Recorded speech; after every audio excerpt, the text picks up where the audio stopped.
In today's video, I'll show you how you can clone or copy a project from GitHub. So let's get started. So we will be copying this project by cloning, and the way to do that is by locating your project in here and make sure that it's ready. And then you want to go into the storage or file manager of your device. So I'm just going to go in here, and I would want to, let's say, put my copy in here. So you want to locate the location first. And now from here, we're going to right click. And now we're going to click on new and then folder. So we're going to create a folder for the copy to be put in. So I now have this, and I'm just going to go into that folder, and then you would want to copy the location right here. And then you want to copy that.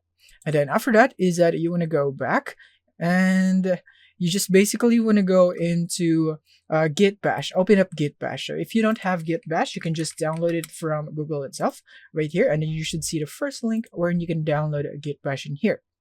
Once it's installed in your computer, you want to open it up.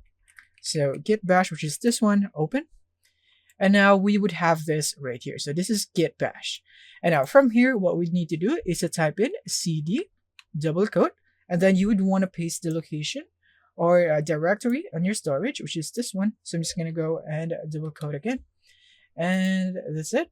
And then after that is you would want to press enter. And from here, you would now be able to see that it has now been selected.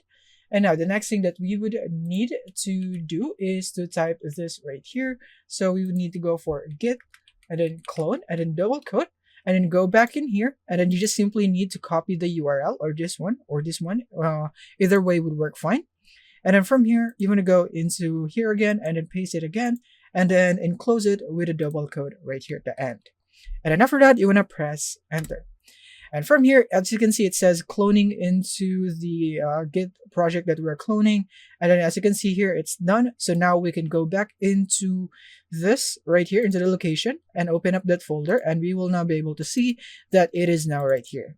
And yeah, that's it on how you'd be able to clone GitHub repository or project or copy it, whatever you'd want to call it. Thank you for watching, and see you in the next one.